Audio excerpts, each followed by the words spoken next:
नमस्कार। मैं doctor Ramanivas Sharma Raman YouTube channel पर साइंस और टेक्नोलॉजी का कॉम्पिटिटिव सेशन लेकर के बच्चों आपके सामने। आज का सेशन हमारा केमिस्ट्री का है। जैसा कि आप जानते हो, केमिस्ट्री के 3 भाग हैं, इनऑर्गेनिक, ऑर्गेनिक और फिजिकल, जिसमें आज हम बात करेंगे अकार्बनिक रसायन की। ये सवाल कॉम्पिटिटिव एग्जाम में NEET, state PSC, UPSC, SSC, PNST के लिए आवश्यक होंगे, अथवा जो भी कॉम्पिटिटिव एग्जाम आने वाले हैं उनके लिए भी ये सवाल जरूरी है। आज के सेशन में सबसे पहले हम थ्योरेटिकल डिस्कशन लिख करके आपको बताएंगे। इसके बाद सवालों एमसीक्यू सेशन पर चलेंगे और करीब 15 सवाल आपसे पूछेंगे। उन 15 सवालों में कितने सवाल आप कर पाते हैं ये देखिएगा। क्या आपकी इनऑर्गेनिक केमिस्ट्री तैयार है कॉम्पिटिटिव एग्जाम के लिए? तो बिना विलंब किए हुए सेशन को हम आगे बढ़ाते हैं। चैनल को सब्सक्राइब करना, चैनल को लाइक करना, चैनल को शेयर करना, यह आपकी जिम्मेदारी है। और इनऑर्गेनिक केमिस्ट्री का थ्योरेटिकल डिस्कशन जो इनऑर्गेनिक केमिस्ट्री में है, उसका थ्योरेटिकल डिस्कशन अब आपके सामने हम लिखते हैं। कौन कौन से महत्वपूर्ण पॉइंट हैं जो आपकी परीक्षा में पूछे जा सकते हैं, या उन पॉइंट्स को जब आप परीक्षा देने जाएं तो एक बार पढ़े जरूर। तो उन पॉइंट्स को पहले लिख करके समझा देते हैं, फिर 15 सवाल पूछते हैं। तो सीधा सेशन पर पहला पॉइंट लिखने जा रहे हैं। एक सवाल यह पूछा गया कि कौन सा पीरियोडिक टेबल में आवर्त है, या कौन सा पीरियड है जो आज की तारीख तक अपूर्ण है। यदि यह सवाल आपसे पूछा जाए तो क्या आपके पास इसका उत्तर है? आज इन्हीं बातों को लेकर के हम कुछ महत्वपूर्ण पॉइंट्स तैयार किए हैं। पहला पॉइंट यहीं से शुरू करते हैं और लिखते हैं। ये आपको याद होना चाहिए। जो नोट्स बना रहे हैं बच्चे, उसको सिस्टमेटिक इसी क्रम में नोट्स भी बना लें। 7वां आवर्त, 7th पीरियड, 7वां या 7वां आवर्त अभी भी अपूर्ण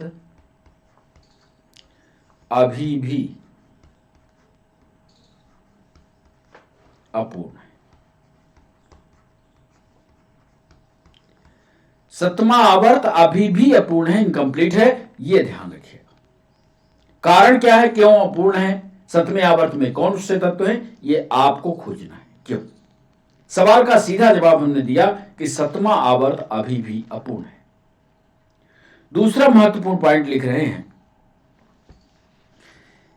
कि डी ब्लॉक के, अब हम आवर्त सारणी के इसके पहले वाले वीडियो में सब कुछ आपको बता चुके हैं। यदि आपको पीरियोडिक टेबल पढ़ना है तो हमारे पीछे के वीडियो को देखिएगा। आवर्त सारणी में S block, P block, D block तत्वों के बारे में, एलिमेंट्स के बारे में हम खूब डिस्कशन कर चुके हैं। जो सवाल था हमारा कि कौन से ब्लॉक के कुछ तत्व अफबाऊ नियम के को पालन नहीं करते या अफबाऊ नियम पर आधारित नहीं है, उसी प्रश्न का जवाब यहां पर लिखने जा रहे हैं कि डी ब्लॉक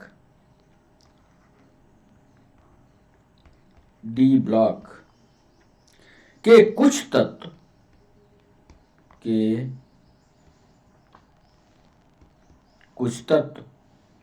अफबाऊ के नियम का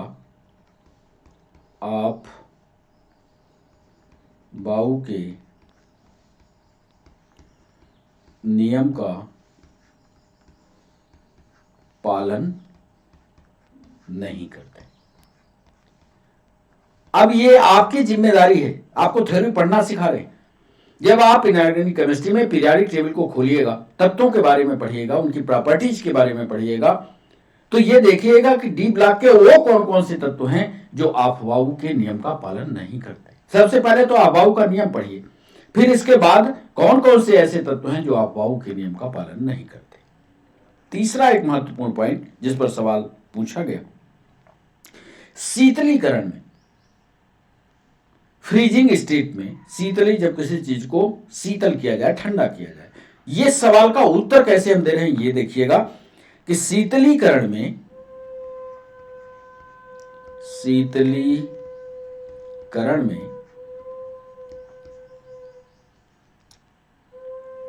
नाइट्रोजन तत्व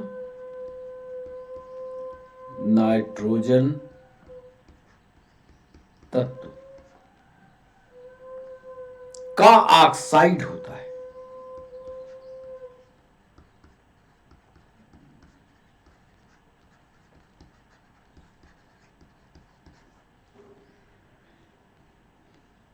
ठंडे करने की प्रक्रिया या शीतलीकरण की प्रक्रिया में जो ठंडा करने का गुण है वह नाइट्रोजन का ऑक्साइड करता है। नाइट्रोजन नहीं, नाइट्रोजन का ऑक्साइड होता है।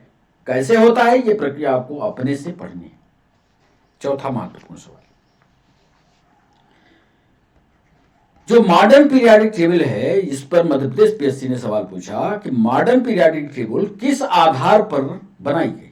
उसी का उत्तर दे रहे हैं हम चौथे पॉइंट में कि आधुनिक आवर्त सारणी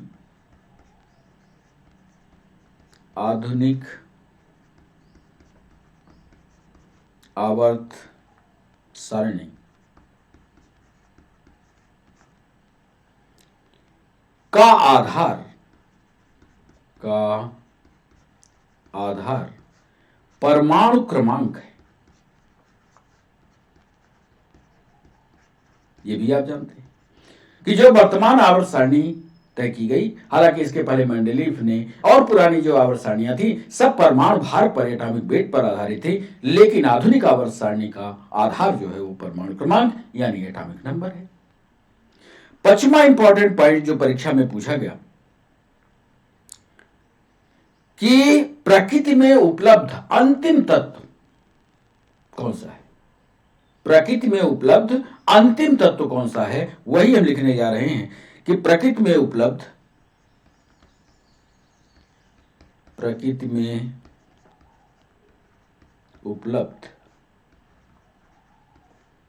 अंतिम तत्व यूरेनियम है। याद कर लीजिएगा, बढ़िया एक शानदार आपका नोट्स बन सकता है। यदि आपका इंटरेस्ट केमिस्ट्री पर है तो बहुत सरल होगी केमिस्ट्री और बहुत बढ़िया आप पढ़ पाएंगे। प्रकृति में उपलब्ध अंतिम तत्व यूरेनियम है। इसके बाद छठवां एक महत्वपूर्ण पॉइंट लिख दें, कौन सा ग्रुप, एक सवाल पूछा गया पीएनएसटी में, एमपीएसआई में भी, कि कौन सा ग्रुप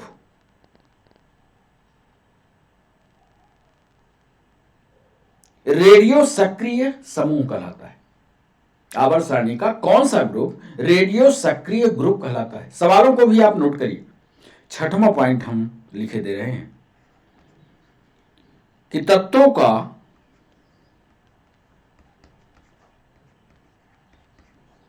एक्टिनाइड ग्रुप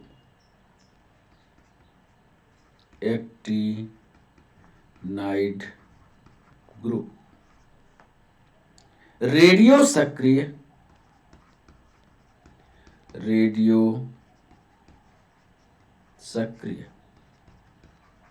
समूह कहलाता है। ये 6 पॉइंट पहले पन्ने पर हमने 6 पॉइंट का डिस्कशन किया है और सारे सवाल आपकी कॉम्पिटिटिव एग्जाम में पूछे गए हैं, उनको एक लाइन में लिख करके हमने आपको समझाया। 7वां आवर्त अपूर्ण है। डी ब्लॉक के कुछ तत्व आबाऊ के नियम का पालन नहीं करते। शीतलीकरण में नाइट्रोजन तत्व का ऑक्साइड होता है। आधुनिक आवर्त सारणी का आधार परमाणु क्रमांक है। प्रकृति में उपलब्ध अंतिम तत्व यूरेनियम है। तत्वों को एक्टिनाइड ग्रुप को रेडियो सक्रिय समूह कहा जाता है।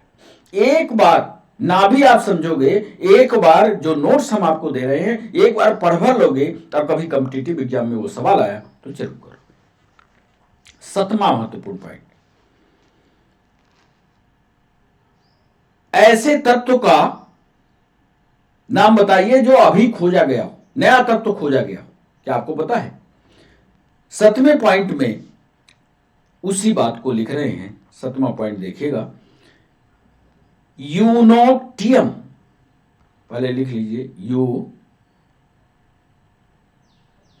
नो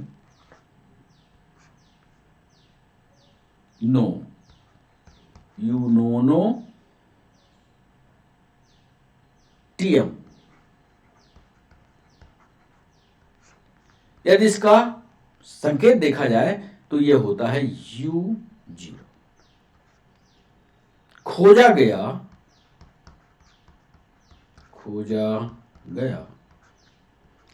नया तत्व है। ऐसे ही सवाल कॉम्पिटिटिव एग्जाम में पूछे जाते हैं। याद रखिए, यदि ये लिस्ट आपके पास रहे किसी भी चैप्टर के बारे में तो कहीं से भी पूछेगा, क्योंकि पूछेगा उल्टा ही। ऐसा सवाल नहीं पूछेगा जो बिल्कुल सीधा हो। इसलिए याद रखिए, यूनोटियम खोजा गया नया तत्व है। 8वां पॉइंट, जिंक धातु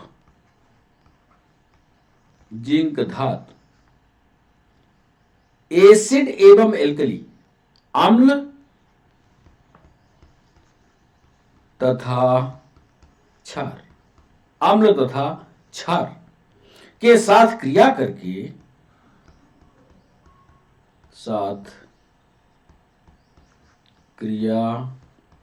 करके हाइड्रोजन निकालती है।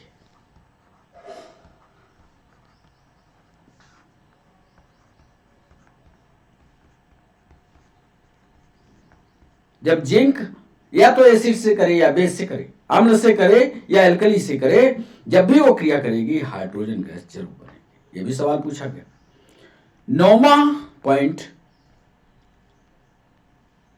क्या आप जानते हैं कि जर्मन सिल्वर में, जिसके बर्तन यहां पर बिकते हैं, जिसको जर्मन सिल्वर ही कहा जाता है, क्या जर्मन सिल्वर में चांदी होती है? ये एक सवाल ये भी पूछा गया। तो यहां पर नोट कर लीजिएगा कि जर्मन सिल्वर में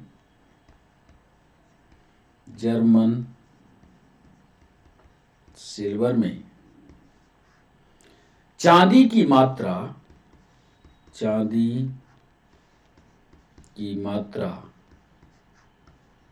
नहीं होती। 10वां महत्वपूर्ण पॉइंट, इसको आप जानते हैं कि पारा यानी Hg सामान्य ताप पर द्रव अवस्था में रहता है।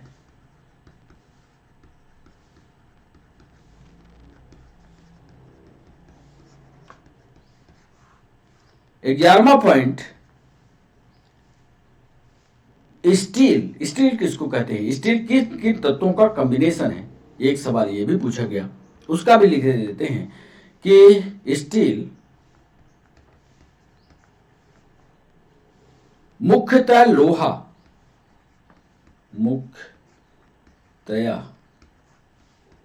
लोहा तथा कार्बन का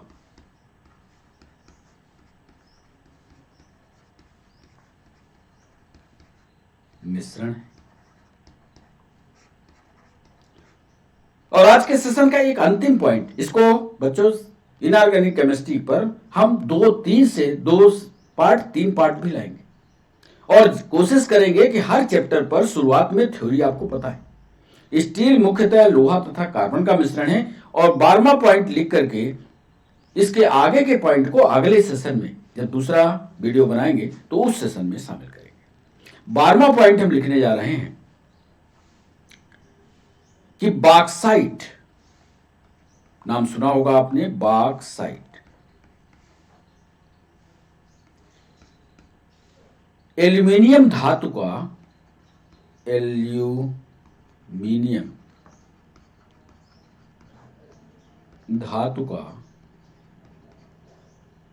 अयस्क है। 12 पॉइंट तक तत्वों का वर्गीकरण और उनके गुणधर्म की महत्वपूर्ण बातों को लिख दिया है। इसके बाद जब अगला वीडियो बनाएंगे तो 13वें पॉइंट से अभी और पॉइंट चलाएंगे और सवाल पूछेंगे। चूंकि आज 15 सवाल एमसीक्यू के हैं, आपने पढ़ा होगा तत्वों के आवर्ती गुण, तत्वों के गुण और उनका क्लासिफिकेशन, इसलिए अब सीधे 12वें पॉइंट के बाद हम सीधा आपको एमसीक्यू सेशन में लिए चलते हैं। इस पॉइंट को, 7वें पॉइंट को एक बार और पढ़ लें कि यूनोक्टियम या यूओ खोजा गया नया तत्व है। जिंक धातु अम्ल तथा क्षार के साथ क्रिया करके हाइड्रोजन निकालती है। जर्मन सिल्वर में चांदी की मात्रा नहीं होती। पारा सामान्य ताप पर द्रव अवस्था में रहता है। स्टील मुख्यतः लोहा तथा कार्बन का मिश्रण है। बॉक्साइट एल्यूमिनियम धातु का अयस्क है। तो इन महत्वपूर्ण पॉइंट्स को रट लीजिएगा, याद कर लीजिएगा, नोट्स बना लीजिएगा, और जो थ्योरी नहीं समझ में आएगी वो आप हमें, जब हमारी ये क्लास 5 बजे लाइव होगी तो उस समय पूछिएगा। अब चलते हैं हम एमसीक्यू सेशन पर, और पहला सवाल आपके स्क्रीन पर लाया। पहला सवाल मध्य प्रदेश पीएससी के प्री में 2014 में पूछा गया। देखिए जरा क्या आप इसको कर पाते हैं। बॉक्साइट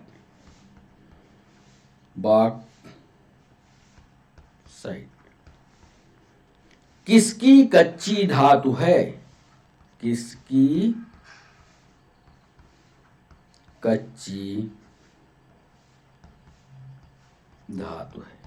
बॉक्साइट किसकी कच्ची धातु है? ए लोहा की है, सोच समझकर जवाब करिएगा। बी क्या यह जिंक की है? सी क्या यह टीन की है? और डी क्या यह एल्यूमिनियम की है? एल्यूमिनियम की है। किसकी कच्ची धातु है, यह सवाल है। बॉक्साइट किसकी कच्ची धातु है? क्या वह लोहा की है? सवाल को समझ लीजिएगा, हमने प्रश्न की भाषा को बदला है। बॉक्साइट किसकी कच्ची धातु है? लोहा की है, जिंक की है, टिन की है, एल्यूमिनियम की है? कमेंट सेक्शन में इसका जवाब कीजिए। और दूसरा सवाल अपने स्क्रीन पर देखिए। निम्नलिखित में से कौन सा तत्व, निम्नलिखित में से कौन सा तत्व प्रदूषण नहीं फैलाता? कौन सा ऐसा तत्व है जो प्रदूषण के लिए जिम्मेदार नहीं है या उसके द्वारा प्रदूषण नहीं फैलता? निम्नलिखित में से कौन सा तत्व प्रदूषण नहीं फैलाता? यह नीट का सवाल। निम्नलिखित में से कौन सा तत्व प्रदूषण नहीं फैलाता? ए ऑप्शन दे रहे हैं, क्या वो तांबा है? बी ऑप्शन दे रहे हैं, क्या वह कैडमियम है? सी ऑप्शन दे रहे हैं, क्या वह आर्सेनिक है? और डी ऑप्शन दे रहे हैं, क्या वह निकिल है? सवाल को फिर से सोचिएगा। कौन सा तत्व प्रदूषण के लिए जिम्मेदार नहीं है अथवा उस तत्व की अधिक मात्रा कम मात्रा प्रदूषण को नहीं बढ़ाती है? यह सवाल पूछा। ऑप्शन दिया तांबा, कैडमियम, आर्सेनिक, निकिल। सही जवाब बताइएगा कमेंट सेक्शन में। तीसरा सवाल आपके स्क्रीन पर। जैसा थ्योरी उधर पढ़ा है, थ्योरी को आपने ईमानदारी से पढ़ा है तो आज सारे उत्तर आपसे बनेंगे। शीतलीकरण में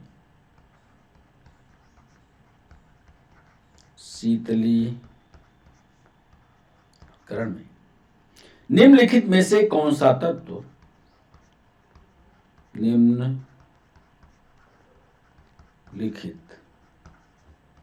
में से कौन सा तत्व ऑक्साइड है? आ गया सवाल। शीतलीकरण में निम्नलिखित में से कौन सा तत्व ऑक्साइड है? उधर थ्योरी में अभी समझाया है। ए ऑप्शन दे रहे हैं, क्या वह सिलिकॉन है? बी ऑप्शन दे रहे हैं, क्या वह नाइट्रोजन है? सी ऑप्शन दे रहे हैं, क्या वह कार्बन है?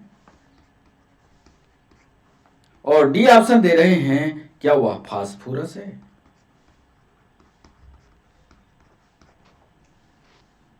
शीतलीकरण में निम्नलिखित में से कौन सा तत्व ऑक्साइड है? क्या वो सिलिकॉन है, क्या वो नाइट्रोजन है, क्या वो कार्बन है, या क्या वो फास्फोरस है? सही जवाब कमेंट सेक्शन में दीजिए। चौथा सवाल आपके स्क्रीन पर यह रहा, वह धातु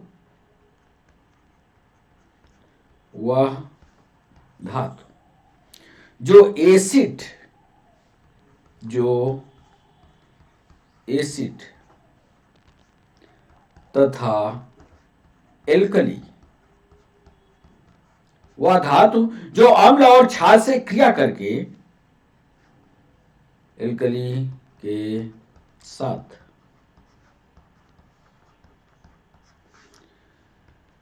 क्रिया करके हाइड्रोजन निकालती है।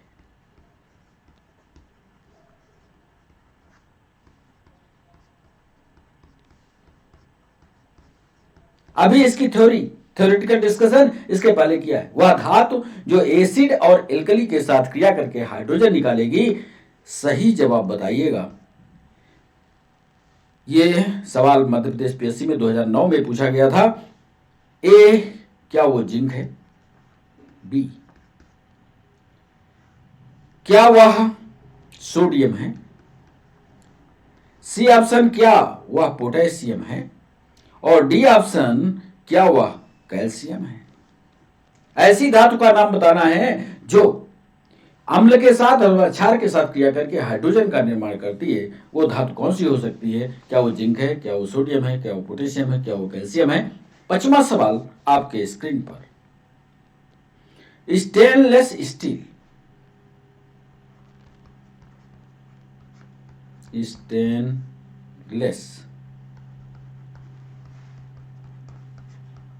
स्टील को बनाने में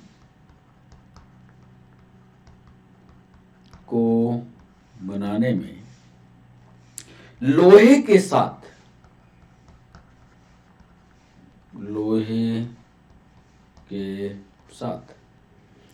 कौन सी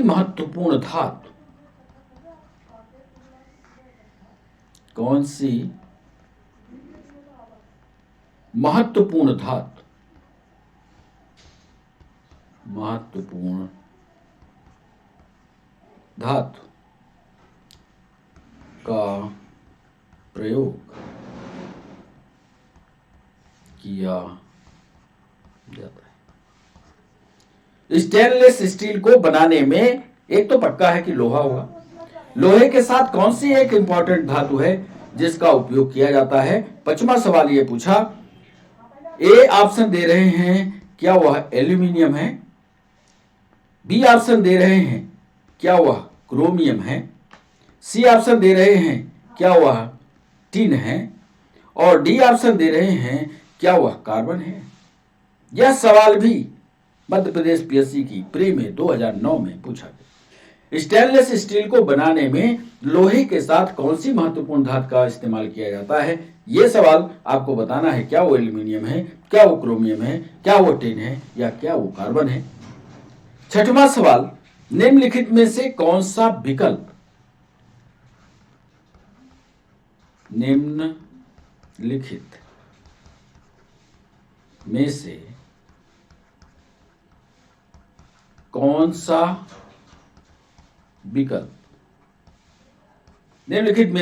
सा विकल्प अन्य 3 से भिन्न है?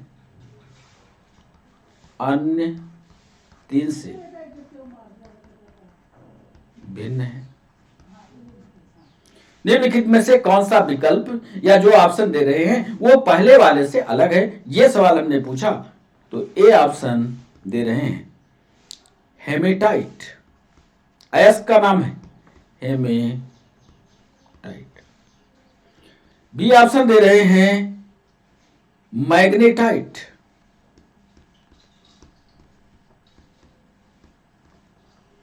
सी ऑप्शन दे रहे हैं लिमोनाइट।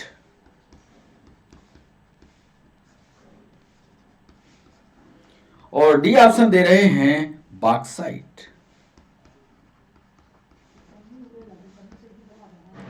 निम्नलिखित में से कौन सा विकल्प अन्य 3 से भिन्न है? इसमें से 3 एक जैसे हैं, एक अलग भिन्न है। वो कौन सा है? टिक कीजिएगा, कमेंट सेक्शन में बताइएगा इसका सही जवाब ए होगा, बी होगा, सी होगा या डी होगा। बच्चों 7वां सवाल आपके स्क्रीन पर ये रहा। स्टील मुख्यतया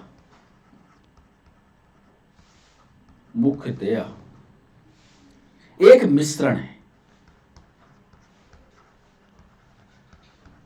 स्टील मुख्यतः एक मिश्रण है। किसका मिश्रण है? एक मिश्रण है लोहा, यानी आयरन तो होगा, लोहा एवं, अब ऑप्शन में दे रहे हैं ए ऑप्शन, क्या वह क्रोमियम है? क्रोमियम, क्या वह क्रोमियम है? बी ऑप्शन दे रहे हैं क्या वह निकिल है? सी ऑप्शन दे रहे हैं क्या वह मैग्नीज है?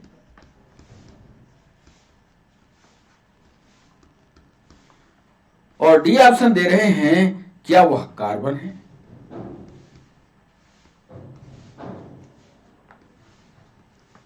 सवाल को पढ़िएगा कि स्टील में या स्टेनलेस स्टील में मुख्यतः दो चीजें अभी हम बताए हैं, उधर इंपॉर्टेंट पॉइंट में लोहा होता है, लोहा के साथ क्या होता है यह आपको बताना है। ये 2008 एमपीपीएससी प्री में सवाल पूछा। अब 8वां सवाल आपके स्क्रीन पर ये रहा। ऑक्सीजन के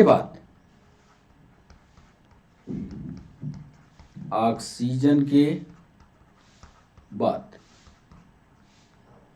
सबसे अधिक, यूपीएससी का सवाल है, सबसे अधिक उपलब्ध कौन सा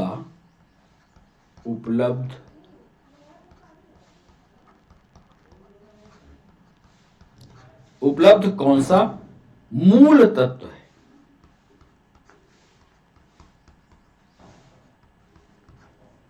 ऑक्सीजन के बाद सबसे अधिक उपलब्ध, सवाल को 2 बार 3 बार पढ़ लीजिएगा तब जवाब करिएगा। ऑक्सीजन के बाद सबसे अधिक उपलब्ध इस पृथ्वी पर कौन सा मूल तत्व है यह आपको बताना है।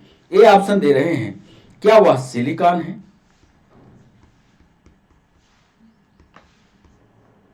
बी ऑप्शन दे रहे हैं क्या वह कार्बन है? सी ऑप्शन दे रहे हैं क्या वह सोडियम है? और डी ऑप्शन दे रहे हैं क्या वह क्लोरीन है? ऑक्सीजन के बाद सबसे अधिक उपलब्ध कौन सा मूल तत्व है? सिलिकॉन, कार्बन, सोडियम या क्लोरीन? कमेंट सेक्शन में इसका जवाब भेजिए हमारे पास। 9वां सवाल आपके स्क्रीन पर यह रहा। एल्यूमिनियम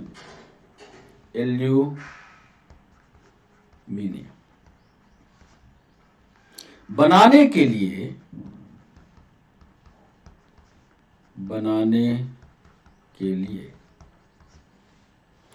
कौन से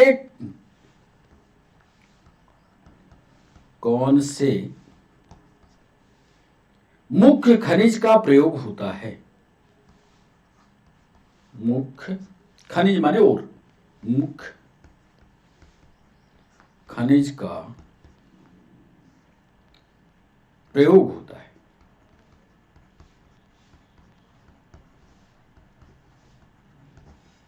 एल्यूमिनियम बनाने के लिए कौन से मुख्य खनिज का प्रयोग होता है यह सवाल हमने पूछा। क्या ए ऑप्शन दे रहे हैं क्या वह हेमेटाइट है? बी ऑप्शन दे रहे हैं क्या वह लिग्नाइट है?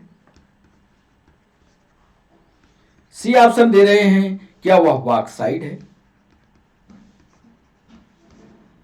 और डी ऑप्शन दे रहे हैं क्या वह मैग्नेटाइट है?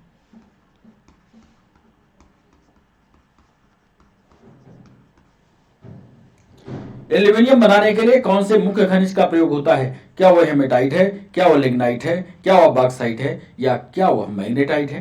बच्चों 10वां सवाल आपके स्क्रीन पर यह रहा। इस सवाल को यह वनडे एग्जाम में भी पूछा गया है, पीएससी ने तो पूछा है, यूपीएससी ने भी पूछा और नीट ने भी पूछा है। इसलिए 10वें सवाल को पहले ईमानदारी से पढ़ने की कोशिश कीजिए। वायु में यानी हवा में एक चमकदार भूरे रंग, एक चमकदार भूरे रंग का तत्व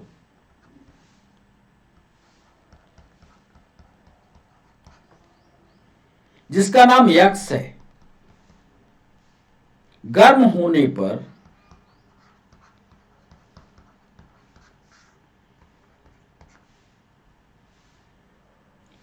रंग में काला हो जाता है।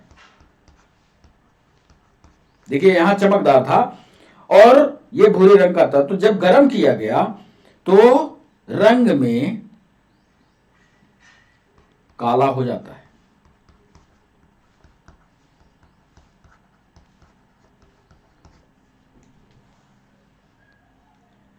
तब तो यक्स, अब दूसरा, ये एक पॉइंट तो ये हुआ, दूसरा पॉइंट जिसे हम लिख रहे हैं कि तत्व यक्स, जिसकी बात यहां की, तत्व यक्स तथा निर्मित होने वाले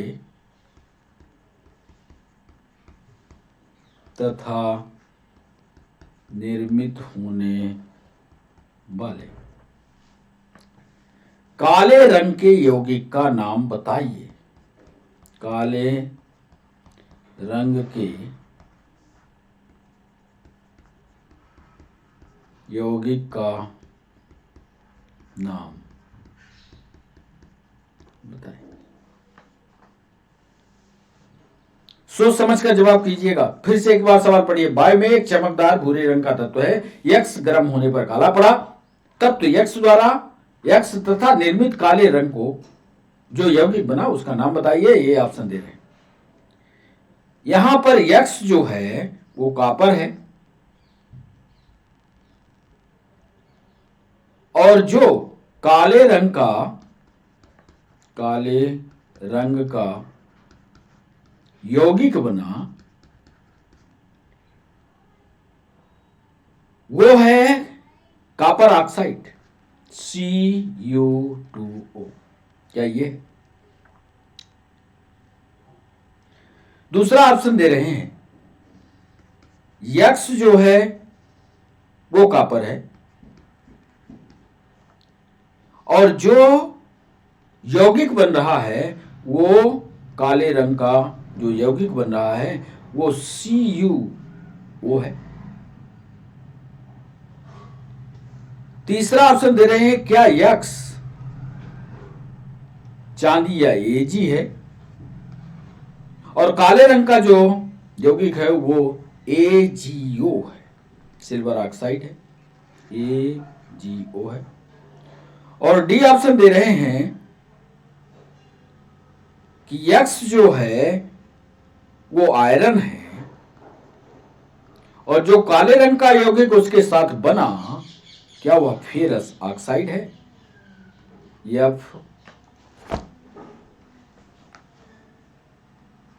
FeO।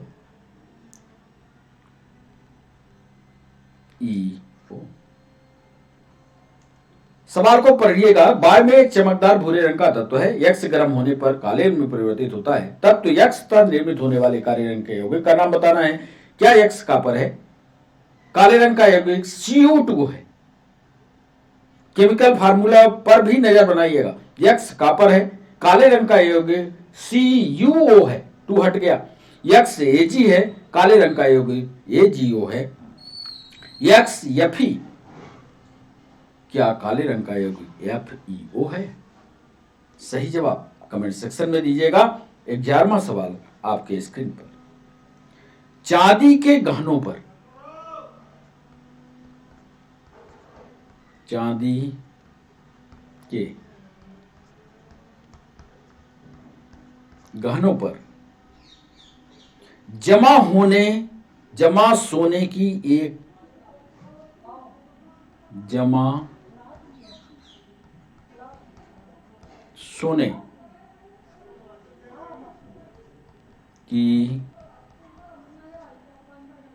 एक पतली परत को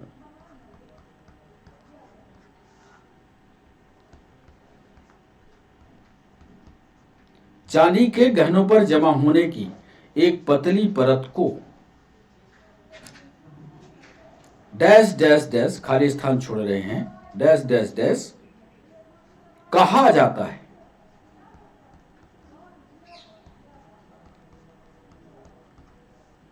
ए ऑप्शन दे रहे हैं, स्टार्लिंग चांदी इसको बोलते हैं, स्टार्लिंग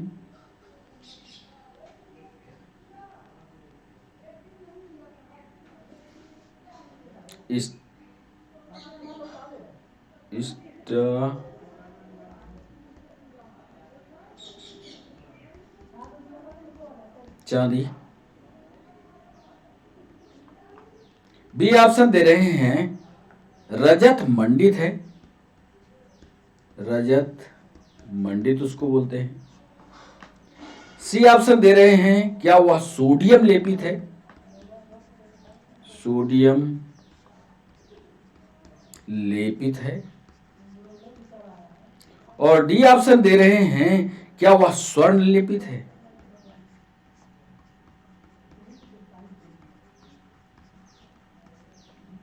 चांदी के गहनों पर जमा सोने की एक पतली परत चांदी के जेवरात पर एक सोने के ऊपर परत चढ़ाती है, क्या स्टर्लिंग चांदी उसको बोलते हैं, क्या रजत मंडित बोलते हैं, क्या सोडियम लेपित बोलते हैं, या स्वर्ण लेपित बोलते हैं।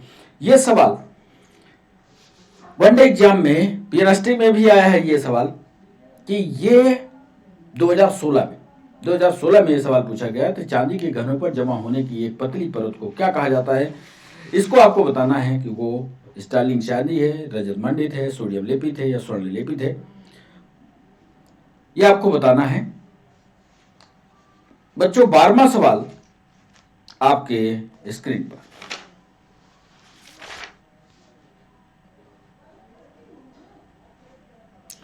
उस धातु का चयन कीजिए, उस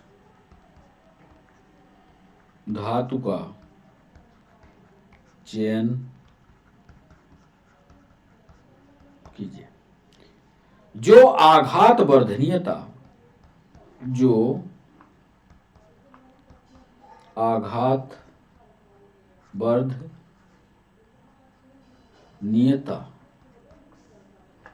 आघात वर्धनीयता मतलब किसी चीज को ठोकते जाइए तो वो चीज चौड़ी होती है, जैसे टीन होता है, टीन को ठोके और चौड़ा हो जाता है। आघात कीजिए वर्धनीय हो जाएगा। उस धातु का चयन कीजिए जो आघात वर्धनीयता प्रदर्शित नहीं करता,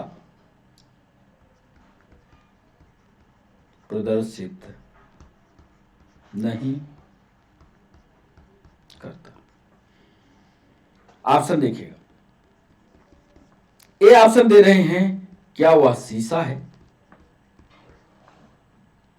बी ऑप्शन दे रहे हैं, क्या वह जस्ता है। सी ऑप्शन दे रहे हैं, क्या वह लोहा है। और डी ऑप्शन दे रहे हैं, क्या वह पारा है। कई ऐसे उत्तर आपको यहां मिलेंगे जिसमें आप सोच रहे होंगे कि कहीं ये वाला उत्तर तो नहीं है।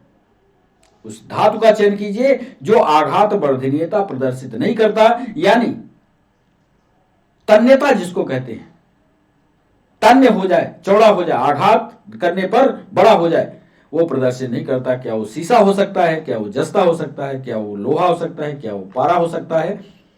बच्चों 13वां सवाल आपके स्क्रीन पर ये रहा। एक आदमी, सवाल को समझ करके तब जवाब कीजिएगा। एक आदमी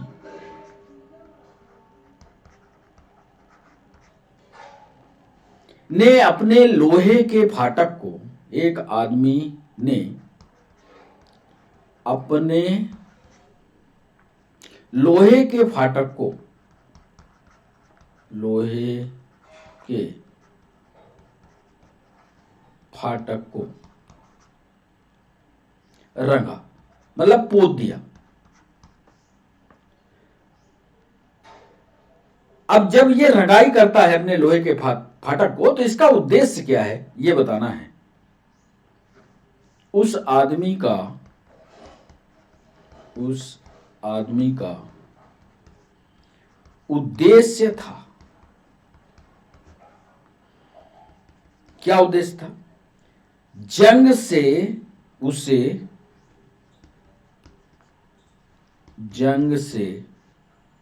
जंग लगने से बचाने के लिए।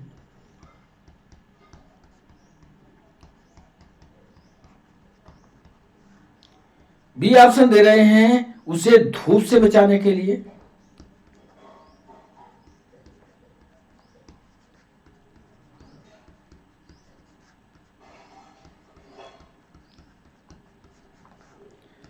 सी ऑप्शन दे रहे हैं उसे खूबसूरत बनाने के लिए।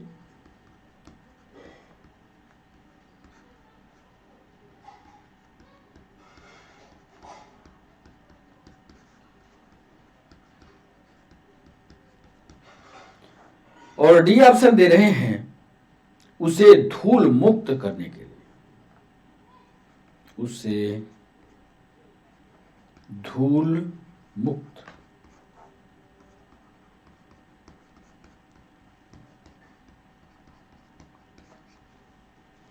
एक आदमी ने अपने लोहे के फाटक को रंगा। उस आदमी का उद्देश्य क्या रहा होगा? उसे जंग लगने से बचाने के लिए। रंगना का मतलब पेंट किया। उसे धूप से बचाने के लिए, उसे खूबसूरत बनाने के लिए, या उसे धूल मुक्त करने के लिए। सही जवाब कमेंट सेक्शन में दीजिए। तब तक हम आपके सामने 14वां सवाल रखते हैं। वायु झंकार और घंटिया। वायु झंकार और घंटियां उन धातुओं की बनी होती हैं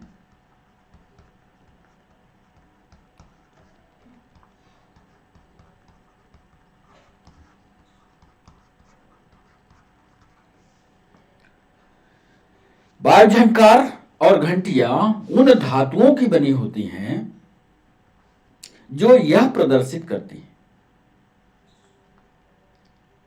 कौन सा गुण? जो यह प्रदर्शित करते। ए ऑप्शन दे रहे हैं आघात वर्धनीयता है। आघात वर्धनीयता है। बी ऑप्शन दे रहे हैं क्या वह तन्यता है। सी ऑप्शन दे रहे हैं क्या वह श्रव्यता है। और डी ऑप्शन दे रहे हैं क्या वह कंडक्टिविटी है। क्या लगता है? हमने पूछा कि वायु में जो झंकार, जो वायु में आवाज आती है, अथवा मंदिरों में जो घंटियां लगी होती हैं, वो घंटियां किस धातु की बनी होती हैं, या जो जिस धातु की बनी है वो कौन सा गुण दिखाती है? क्या वो आघात वर्धनीयता दिखा रही है? क्या वो तन्यता दिखा रही है? क्या वो सभ्यता दिखा रही है? क्या वो चालकता दिखा रही है? और बच्चों, 15वां सवाल और आज के सेशन का अंतिम सवाल अब आपके स्क्रीन पर है। लोहे के डिब्बे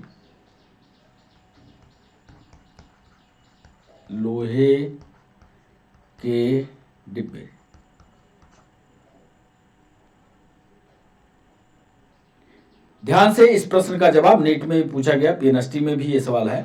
लोहे के डिब्बे जो खाद्य पदार्थ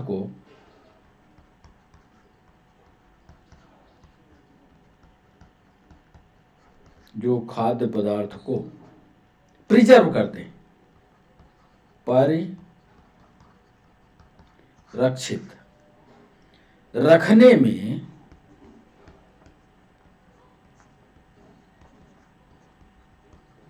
प्रयुक्त। लोहे के डिब्बे जो खाद्य पदार्थ को परिरक्षित करने में प्रयुक्त होते हैं, वो टीन द्वारा, एक धातु है, टीन द्वारा लेपित रहते हैं।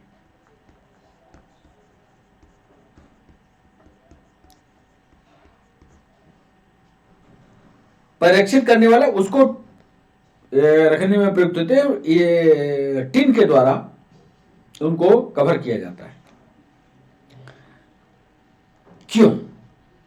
कारण आपको 15वें सवाल का हम 4 कारण आपको देंगे, एक सही कारण बताइएगा, क्योंकि ए ऑप्शन दे रहे हैं टिन लोहे से ज्यादा, टिन लोहे से ज्यादा, टिन लोहे से ज्यादा क्रियाशील होती है।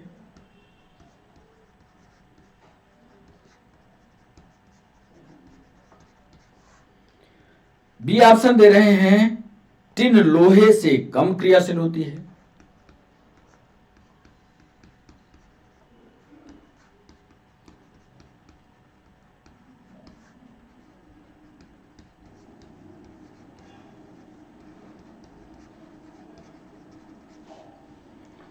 टिन लोहे से ज्यादा क्रियाशील है क्योंकि टिन को बाहर लपेटा गया है।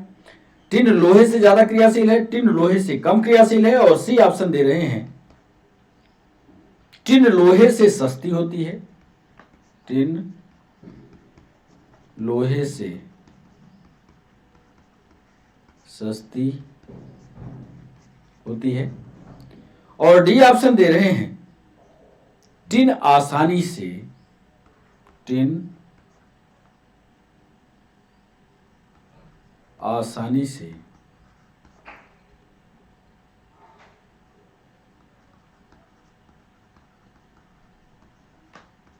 उपलब्ध। सवाल को एक बार पढ़िएगा कि लोहे के डिब्बे जो खाद्य पदार्थ को परिरक्षित रखने में प्रयुक्त होते हैं वो टिन के द्वारा लेपित होते हैं या टिन के द्वारा कवर किया जाता है। क्यों? टिन लोहे से ज्यादा सक्रिय। अब आवर्त सारणी में आप जाइएगा और सक्रियता का क्रम देखिएगा, कौन सा ज्यादा सक्रिय होगा, पहले वाला या बाद वाला, आपके पास उत्तर आ जाएगा यदि आपने आवर्त सारणी पढ़ी है। टिन लोहे से ज्यादा क्रियाशील है, टिन लोहे से कम क्रियाशील होती है, टिन लोहे से सस्ती होती है, टिन आसानी से उपलब्ध होती है। 4 प्रश्न, 4 जवाब हमने दिया। इसमें से सही जवाब कौन सा है, ये सही जवाब बताने की जिम्मेदारी अभी आपकी है। इसके बाद हम इस सेशन को वापस ले चलेंगे और हर सवाल का डिस्कशन आपके सामने रखेंगे, क्यों कैसे। तो चलते हैं पीछे। पहला सवाल जो हमने आपसे पूछा, बॉक्साइट किसकी कच्ची धातु है, ये सवाल था। जरा देखिए आप, पहला सवाल यही था, बॉक्साइट किसकी, किसका ओर है, किसका अयस्क है। यहां हमने भाषा का परिवर्तन किया, इसको कच्ची धातु का। कितने बच्चों ने सही जवाब दिया कि बॉक्साइट जो है वो एल्यूमिनियम का ओर है, एल्यूमिनियम का अयस्क है। ये पहले पॉइंट में पहले सवाल का उत्तर रहा। और बच्चों जो इसके पहले आपको बताए हैं, इसका बढ़िया नोट्स तैयार कर लेना। यदि आप नोट्स के द्वारा आगे एमसीक्यू का सेशन करोगे तो तुरंत आपको जवाब मिलते रहेंगे, तुरंत आप जवाब दे पाओगे। इसलिए नोट्स बनाना शुरू कर दो। आज पहला सेशन है, इसके बाद हम दूसरा सेशन भी लाएंगे और जहां पर इसको 12 पर हमने छोड़ा है, फिर 13, 14, 15 जो इंपॉर्टेंट पॉइंट होंगे उसको फिर आपको बताएंगे। इसका अगला जो सेशन होगा। दूसरा सवाल हमने पूछा, निम्नलिखित में से कौन सा तत्व प्रदूषण नहीं फैलाता। इसका सही जवाब है जो नहीं फैलाता वो होता है तांबा, यह प्रदूषण नहीं फैलाता।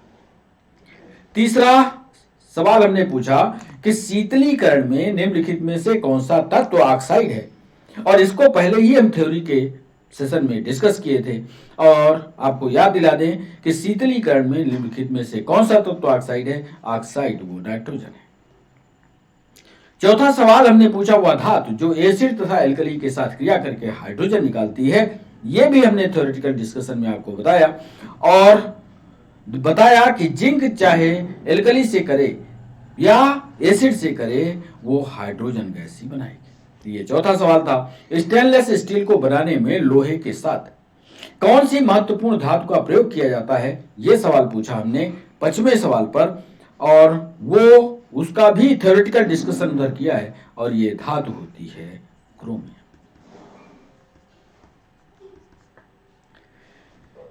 निम्नलिखित में से कौन सा विकल्प अन्य 3 से भिन्न है। ऐसे ऐसे विकल्प हैं जो अन्य तीन से, जैसे इसमें यदि आपको भिन्न दिखेगा तो ये हेमेटाइट, मैग्नेटाइट, लिमोनाइट, ये सब आयरन के अयस्क हैं, आयरन के अयस्क है। और बॉक्साइट जो होता है ये एल्यूमिनियम का अयस्क है।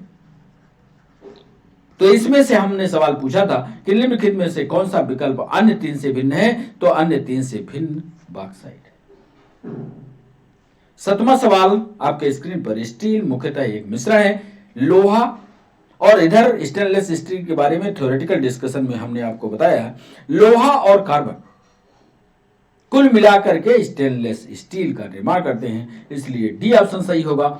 ऑक्सीजन के बाद सबसे अधिक उपलब्ध कौन सा मूल तत्व है? ऑक्सीजन के बाद सबसे ज्यादा मूल तत्व जो है वो सिलिकॉन पाया जाता है। सबसे पहली उपस्थिति ऑक्सीजन की है। ऑक्सीजन के बाद प्रकृति में गोद में उपस्थित है सिलिकॉन। 9वां सवाल, एल्यूमिनियम बनाने के लिए कौन से मुख्य खनिज का प्रयोग होता है? और एल्यूमिनियम बनाने में अभी पूरे इसका डिस्कशन आ चुका है। जहां हमने अयस्कों की बात की थी तो वो अयस्क है बॉक्साइट। 10वां सवाल हमने पूछा, वायु में एक चमकदार भूरे रंग का था तो यक्ष गर्म होने पर रंग में काला हो गया, यक्ष को बताओ।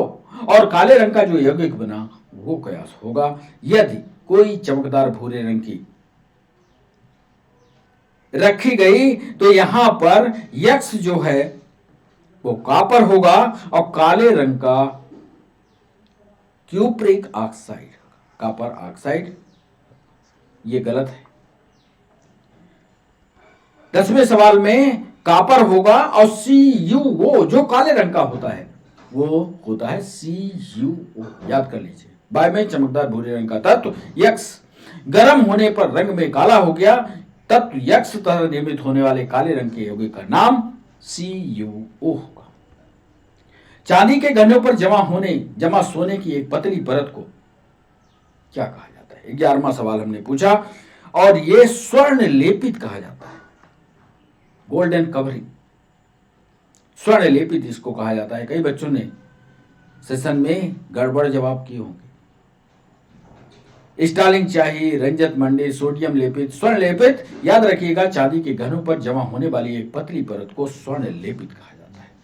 12वां सवाल था, उस धातु का चयन कीजिए जो आघात वर्धनीयता, मिलेबिलिटी, आघात वर्धनीयता को मिलेबिलिटी के नाम से जानते हैं। मिलेबिलिटी आघात वर्धनीयता प्रदर्शित नहीं करता। 12वां सवाल, और वो धार है पारा। बच्चों आप ये बताओ, क्या सीसा आघात वर्धनीयता प्रदर्शित करता है? कमेंट सेक्शन में हमें जवाब बताओ, क्या सीसा आघात वर्धनीयता प्रदर्शित करता है? एक आदमी ने अपने लोहे के फाटक को रंगा, उस आदमी का उद्देश्य क्या रहा होगा? धूल मुक्त करना, खूबसूरत बनाना, या उसे धूप से बचाने के लिए, या उसे जंग लगने से बचाने के लिए। इसलिए यहां पर यदि चारों को देखते हैं तो है तो चारों, उद्देश्य उसके चारों रहे, लेकिन जो महत्वपूर्ण उद्देश्य उसको जंग से बचाने के लिए। 14वां सवाल था, वायु, झंकार और घंटियां उन धातुओं की बनी होती हैं जो यह प्रदर्शित करती हैं कि इसमें से आवाज आती है कि नहीं। पहले फूल की थाली मिलती थी, उसको पटको तो आवाज आती थी। ये जो आवाज है वो सभ्यता कही जाती है। सभ्यता एक गुण है जिसको हम सुन पाते हैं। मंदिर में आप जाते हो, घंटी बजाते हो, खन की जो आवाज आती है वो गुण इसकी सभ्यता कहलाती है। आज के सेशन का अंतिम सवाल अब आपके सामने है। लोहे के डिब्बे जो खाद्य पदार्थ को सुरक्षित रखने में प्रयुक्त होते हैं वो टिन द्वारा लेपित होते हैं। 15वां सवाल, क्यों टिन लोहे से सस्ता है, ज्यादा क्रियाशील होती है, टिन लोहे के कम क्रियाशील है। टिन जो होता है लोहे से कम रिएक्टिव होती है। 15वां सवाल का अंतिम जवाब यह था। इसके अलावा जो हमने आपको महत्वपूर्ण तथ्य लिखाए हैं उसका नोट्स जरूर तैयार कीजिएगा, और जब हम इसका अगला सेशन लाएंगे तो पार्ट 2 करेंगे। अभी ये 15 सवाल से आगे की प्रक्रिया जारी रहेगी, और उधर जो थ्योरी में हमने डिस्कशन लिखाया है, जितनी लिखाया है उससे आगे की प्रक्रिया को आपको दिखाएंगे। तो बच्चों अब चलने का हुआ समय, आप हमारे साथ जुड़े इसलिए सभी बच्चों का बहुत बहुत शुक्रिया। फिर मिलते हैं नए सेशन के साथ, तब तक के लिए बाय बाय, नमस्कार।